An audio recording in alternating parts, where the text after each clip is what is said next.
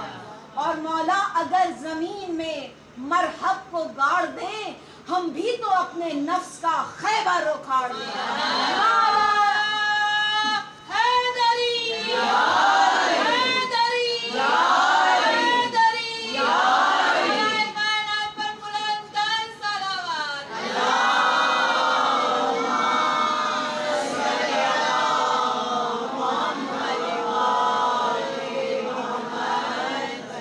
بس انسان اگر اطمینان نفس حاصل کرے, اطمینان نفس کے لیے اللہ تبارک و تعالیٰ انسان سے کہتا ہے کہ میں نے نفس کو 2-3 طرح کے نفوس ہیں جو بہت زیادہ جس کی تاکید ہوئی ہے, وہ نفس امارہ اور نفس لوامہ جسے قلب سلیم بھی کہا جاتا ہے. ایک ایسا نفس جو پاک اور پاکیزہ. صلوات پڑھیں محمد علی.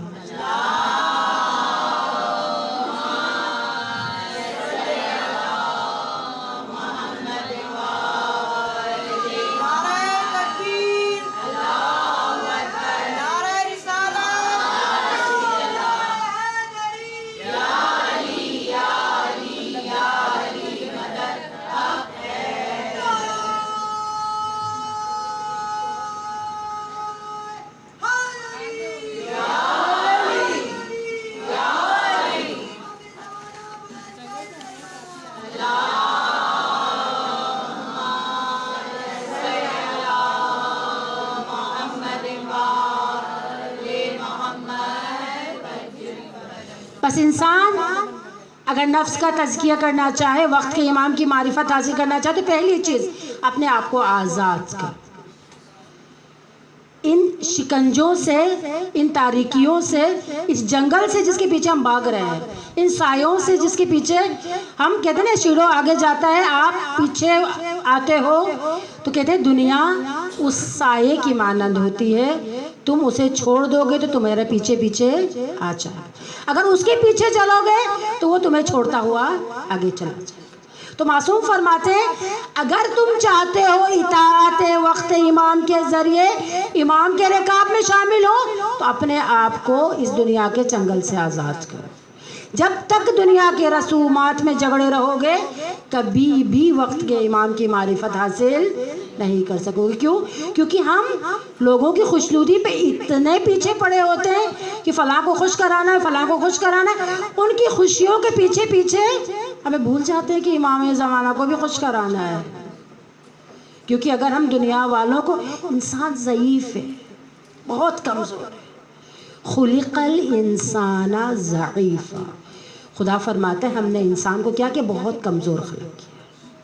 لیکن وہ انسان اگر دامن اہل بیت سے وابستہ ہو تو وہ اتنا قوی بن جاتا ہے کہ پہاڑ سے بھی زیادہ طاقتور اور محکم ہوتا ہے.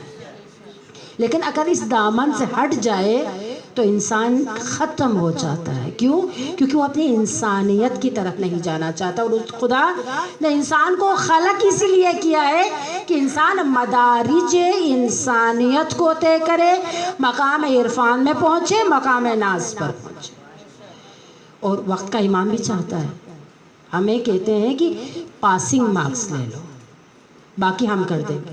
ہم تو 12 نمبر لینے کے لیے تیار نہیں ہے, پاسنگ مارکس. ہم اتنے نمبر لے لیں کہ اہل بیت کی شفاعت نصیب ہو, ہم وہ خوش قسمت قوم ہیں. مجھے زیارت عاشورہ کا اتنا پتہ نہیں تھا فضیلت تھی، لیکن ایک ٹیچر نے ہمیں 4.5 مہینے صرف شرح زیارت عاشورہ پڑھائی. آپ یقین جانیں میرے اندر مجھے ایسا لگ رہا تھا کہ ہم اتنے بدبخت ہیں کہ زیارت عاشورہ کے ہوتے ہوئے پریشان ہیں. زیارت عاشورہ کے ہوتے ہوئے ہم یہاں وہاں ہاتھ مار رہے، اضطراب ہمارے اندر ختم نہیں ہو رہا ہے. زیارت عاشورہ میں 17 چیزیں ہم خدا سے مانگتے ہیں. اگر زیارت عاشورہ نہ ہوتی تو ہم وقت کے امام کی معرفت حاصل نہیں کر سکتے. اگر زیارت عاشورہ نہ ہوتی تو ہمیں پتہ ہی نہیں چلتا خدا سے مانگتے کیسے ہیں، خدا سے التجا کیسے کرتے ہیں، خدا سے دعا کرنے کا طریقہ کیسے آئے گا ہمیں. سب سے پہلی چیز ہم زیارت عاشورہ میں پڑھتے ہیں کہ مقام المحمود، ہمیں ایبلغنی المقام المحمود، مجھے پہنچا دے مقام محمود میں. مقام محمود وہ مقام ہے جہاں پر انسان پہنچ کر دوسروں کی شفاعت کرتا ہے، اپنی شفاعت نہیں دوسروں کی شفاعت کرتا ہے.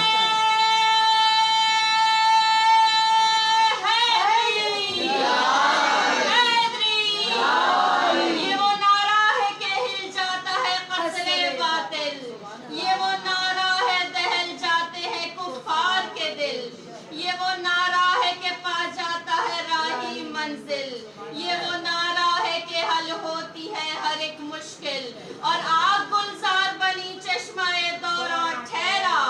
آگ گلزار بنی چشمہ دورہ ٹھہرا، اور اسی نعرے کے سبب نوح کا سفینہ ٹھہرا. نعرہ حیدری اور عظمت پنجتن پاک بلند ترین صلوات.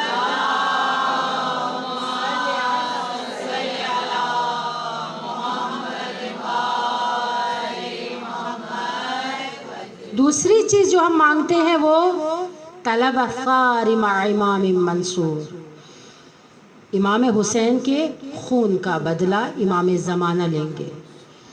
ہم مانگتے ہیں کہ ہمیں بھی ان لوگوں میں شامل کر لینا کہ جو امام حسین کے خون بہا مانگیں گے، یعنی مجھے اس مقام میں پہنچانا کہ میں امام زمانہ کے رکاب میں شامل ہو کر امام حسین کے خون کا بدلہ لے سکوں. کتنا بڑا مقام ہے. ایک مقام میں ہم مانگتے ہیں کہ خداوندہ مجھے اس مقام میں پہنچا دینا کہ جس مقام میں کوئی حسرت نہ ہو. ایک اور مقام ہے زیارت عاشورہ کا، انی سلم لمن سالمکم وحرب لمن حاربکم وولی لمن والاکم. یہ بہت عظیم جملہ ہے. مجھے توفیق دینا میں ان سے صلح کروں جس سے حسین نے صلح کیا تھا، میں ان سے نفرت کروں جس سے حسین نے نفرت کیا. میں یار حسین کیا ہے. یہاں پر آ کے دیکھیں امام حسین جب مدینہ سے نکل رہے تھے تو امام سے سوال کیا گیا آپ کیوں جا رہے ہیں؟ اصلاح امت جدی. اگر ہم دائرہ یزید کو دیکھیں تو کچھ لوگ ہوں گے نا، 100-200 لوگ ہوں گے جو یزید کے گروہ میں ہوں گے، شراب پیتے ہوں گے، زانی ہوں گے، برے ہوں گے. کل عرب تو برا نہیں تھا، لیکن امام نے کیوں فرمایا کہ میں اصلاح جد امتی، یعنی رسول کی امت کی اصلاح کے لیے جا رہا ہوں. یہ نہیں کہا کہ میں یزید اور اس کے گروہ کی اصلاح کے لیے جا رہا ہوں. تو عرفا ہمارے مفسرین کہتے ہیں یہاں اصلاح جد امتی کا مطلب ہے وہ خوف جو انسان کو پروردگار کی اطاعت سے روکتا ہے، اس بت کو توڑنے کے لیے حسین نکلے تھے مدینے سے. لیکن ہم زیارت عاشورہ میں کہتے ہیں وَوَلِيٌّ لِمَن وَالَاكُمْ، جسے آپ ولی مانتے ہو میں بھی ولی مانتا. ہم کس کو ولی مانتے ہیں؟ اتنی خوش قسمت قوم ہے ہم. علی ہے میرے پاس حسنین، میں علوی ہوں، میں زینبی ہوں، میں حسینی ہوں. یہ فضیلت آج تک کسی کو نصیب نہیں. کچھ لوگ کہتے تھے نا مولا کا معنی یہ ہے وہ ہے، آج وہ بھی ماننے لگے ہیں کہ مولا امیر المومنین ہی مراد ہے. آخر کا زمانہ ایسا آئے گا کہ ہر قوم پکارے گی حسین میرا ہے، لیکن وہ حسینی جو نسلوں سے حسین پہ روتے آ رہے ہیں. ہم نے ایک ریچول بنایا ہے، ہم جمع ہو جائیں محرم اور سفر میں، بیٹھ کے مجالس پڑھیں، محرم اور سفر، ہمارے کالے کپڑے وائنڈ اپ، اس کے بعد ہماری زندگی۔ تو ہم اور یہود و نصارہ میں کوئی فرق ہے؟ وہ لوگ بھی جاتے ہیں سنڈے کو چرچ میں، جاتے ہیں عبادت کرتے ہیں، اور جو لباس پہنتے ہیں وہ بھی چرچ میں چھوڑ کے آ جاتے ہیں، کہتے ہیں کہ یہ سنڈے کو ہم نے عبادت کی، پورا ہفتہ ہم اپنی مرضی سے زندگی گزارے۔ لیکن علی کا چاہنے والا عبد خدا ہوتا ہے۔ ہم نعرے لگاتے ہیں خندق میں، جب امام کے چہرے پر لعاب دہن گرایا گیا تو امام پیچھے ہٹ گئے۔ صحابی نے سوال کیا، یا علی موقع ہے اس کو مار ڈالو۔ امام نے فرمایا کہ ابھی مجھے غصہ آ رہا ہے۔ علی نے خدا کی اطاعت کے علاوہ ایک سانس تک نہیں لی۔ تو علی کا چاہنے والا دنیا دار کیسے ہو سکتا ہے؟ علی کا چاہنے والا خطا کیسے کر سکتا ہے؟ علی کا چاہنے والا لوگوں کے درمیان نفرت کیسے ڈال سکتا ہے؟ کیونکہ علی منبع ہے، مینار نور، اور ہم اس نور سے متصل۔ خواہران عزیز، کربلا مرکز انسانیت ہے، جہاں سے انسانیت نشاط لیتی ہے، جہاں سے انسانیت کی پرچار ہوتی ہے۔ ایک ایک موڑ میں، آپ لوگ سب صاحب علم ہیں، آپ لوگ ضرور پڑھیں امام حسین کی خطبات سے مدینہ تا کربلا، ایک کتاب ہے جواد محدثی کی، ترجمہ بھی ہوا ہے اس کا۔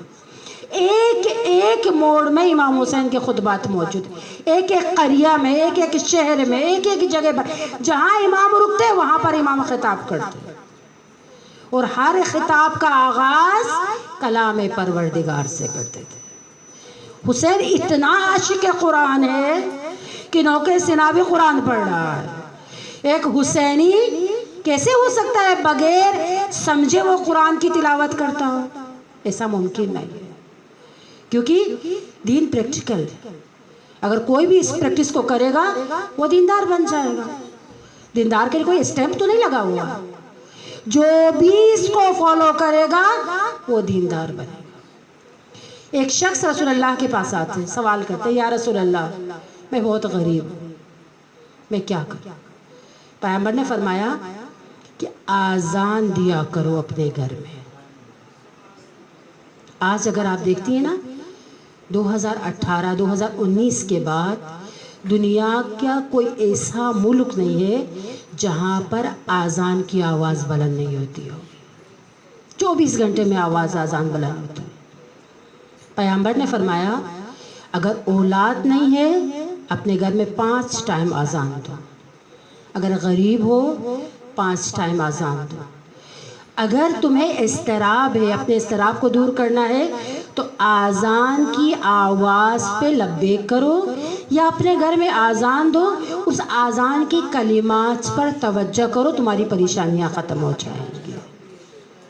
خواہران عزیز، آج ایک ایسے جوان کا ہم ذکر کر رہے ہیں جس کی آذان نے دشمنوں کو رلایا تھا۔ جس طرح پیغمبر کا مؤذن بلال حبشی تھا، امام حسین کا حجاج بن مسروقہ جو ہے آذان دینے والا مؤذن تھا۔ کہتے مؤذن کی اتنی فضیلت ہے، قیامت کے دن سب سے اونچی گردن مؤذن کی ہوگی۔ امام جعفر صادق فرماتے ہیں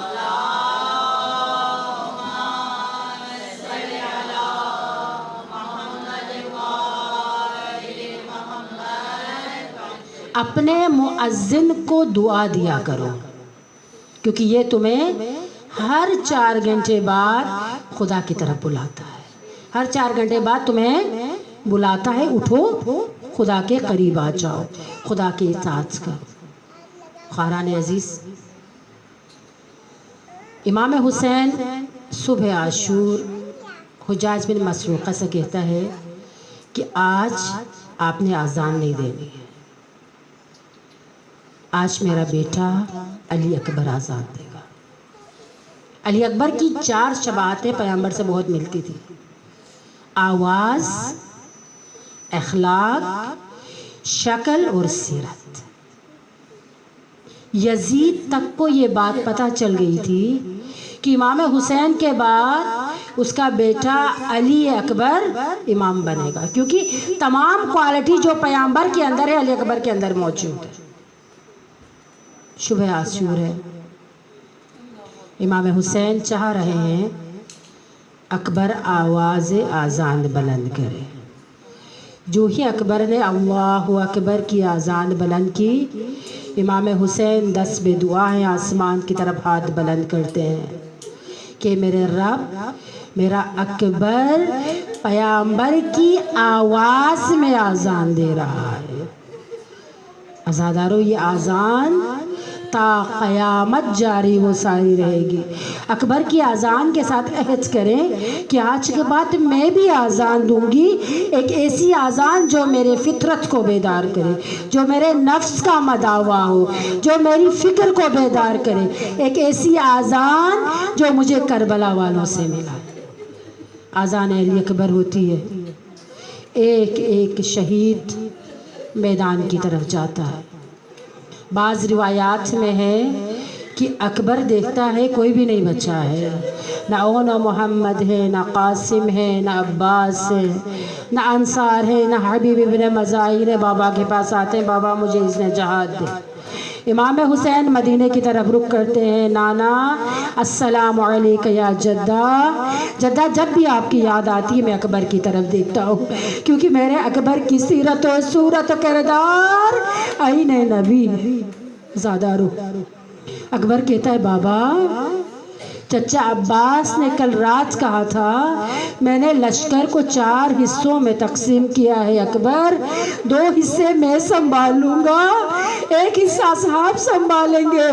اکبر، 1 حصے کو تو نے سنبھالنا ہے، کیونکہ تو شجاع ترین عرب کے پوتے ہو۔ ازادارہ، بابا کوئی بھی نہیں بچا ہے، نہ چچا عباس بچا، مجھے اس سے جہاد دے۔ امام حسین اب اکبر کی طرف دیکھتے ہیں، امام جعفر صادق فرماتے اے لوگوں، اگر کسی کا جوان بیٹا مر جائے، اس باپ کی مصیبت کا یہ عالم ہوتا ہے کہ اللہ اس پر جنت واجب کرتا ہے، چاہے وہ اس بچے کی موت پر صبر کرے یا نہ کرے۔ ازادارو، جوان بیٹا باپ سے اس سے جہاد لیتا ہے۔ امام حسین فرماتے محلن محلہ یا بنیا، اکبر آہستہ جانا۔ ازادارو، اکبر کو تیار کرنے لگے۔ اکبر کی رخصتی کا عجیب منظر تھا۔ حمید ابن مسلم لکھتا ہے، کہتا ہے میں نے عجیب رخصتی دیکھی، 70 مرتبہ خیمے کا پتھر دروازہ اٹھتا ہے اور گرتا ہے۔ میں نے دیکھا ایک معصوم ہاتھ خیمے کے در کو نیچے رکھ رہا تھا۔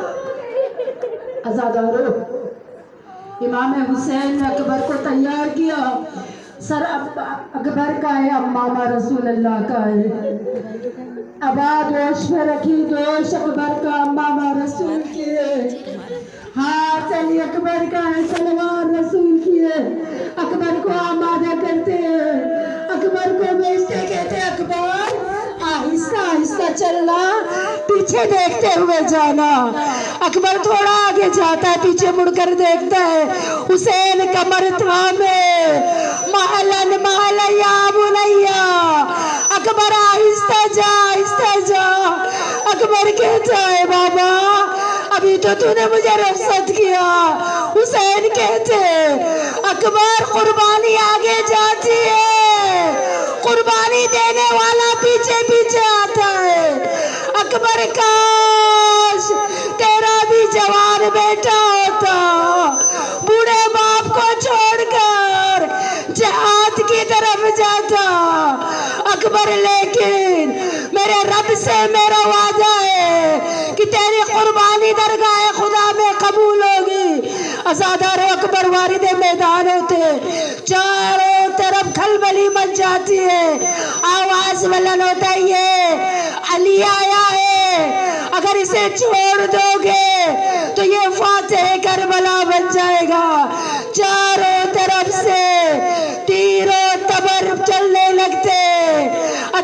کی ایک نیزہ اکبر کے جگر پر پیوست ہوتا ہے، خون کا فوارہ چھڑتا ہے، روایات میں اتنا خون گرتا ہے اکبر کے اور احوار کی آنکھوں میں کچھ نظر نہیں آتا۔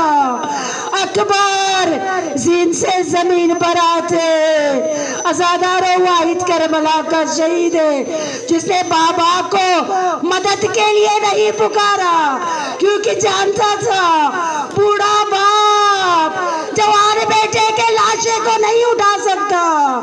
اکبر آواز بلند کرتے، السلام علیکہ یا ابتا، علیکہ منی السلام۔ بابا اکبر کا آخری سلام قبول ہو۔ جناب سکینہ سے روایت ہے، باپ بھیا کی آواز آتے ہی بابا کے چہرے کا رنگ متغیر ہو جاتا ہے، ہونٹ خشک ہو جاتے، بابا کی آنکھوں میں سفیدی آ جاتی ہے۔ سقط الحسین فی کربلا، حسین گرتے کربلا کی زمین پہ، گھٹنیوں کے بل کونیوں کے بل بیٹے کے سرہانے پہنچتے، اکبر کو سینے سے لگانا چاہتے۔ اکبر کہتے بابا مرچی کا پھل پیوستے۔ حسین خلیل منا کی طرف دیکھتے، دادا ابراہیم آجا خلیل کربلا کو دیکھ، آنکھوں میں پٹی نہیں ہے، جوان بیٹے کے جگر میں مرچی کا پھل پیوستے، آسمان کی طرف رخ کرتے، اے میرے رب میرے اکبر کی قربانی قبول کرنا۔ عزادارو مجھے نہیں معلوم کہ حسین بوڑھے حسین نے جوان بیٹے کے لاشے کو کیسے اٹھایا ہوگا۔ بیٹے کے لاشے کو لے کر درے خیمے میں آتے، کوئی کہہ رہا اکبرا، کوئی کہتی ہے واقعی، ہر ایک آواز بلند کرتے، ہر ایک آخری دیدار کرتے۔ جناب زینب سے امام فرماتے، زینب لیلا کہاں ہے؟ مجھے ام لیلا نظر نہیں آ رہی، کیا بیٹے کا دیدار نہیں کرنا؟ جناب زینب دیکھتی ہے، پوچھتی ہے لیلا بیٹے کا دیدار نہیں کرنا؟ کہتی میں کرنا چاہتی ہوں، مجھے خیمے کا در نظر نہیں آ رہا۔ عزادارو اس ماں کی کرب کا واسطہ ہے، کسی کو جوان بیٹے کا درد نہ دینا، اس کے درد کو برداشت کرنا ہر ماں بہن کے بس کی بات نہیں ہوتی۔ عزادارو روایات میں شام کا بازار ہے، ایک یہودی عورت سر اکبر کے ساتھ کھڑی ہے، کہتی ہے اتنا خوبصورت سر، اتنی خوبصورت زلفیں، کاش اس بچے سے پہلے اس کی ماں مر گئی ہوتی۔ ام لیلا کہتی خبردار، میرا اکبر ہے، میرا 18 سال کا جوان، مت کہنا میں اس کی ماں ہوں، اس آواز کو دھیمی رکھنا۔ اس کی 4 سال کی بہن اس طرف رخ کرتی ہے جہاں پر سر علی اکبر جاتا ہے۔ الا لعنت اللہ علی القوم الظالمین وسيعلم الذين ظلموا أي منقلب ينقلبون۔ خداوندہ پاک پروردگارہ روتی آنکھوں کے ساتھ ہم تجھ سے دعا کرتے ہیں، خداوندہ ہمارے جوانوں کو حفظ عنایت فرما، خداوندہ ہمارے جوانوں کو اپنے حفظ و امان میں رکھنا، ہمارے جوانوں کو غیرت و شجاعت اکبری عنایت فرما، خداوندہ ہماری اولاد کو اولاد صالح بنا، خداوندہ ہمیں موت شہادت نصیب فرما، قبر کی پہلی رات حسین کی زیارت نصیب فرما۔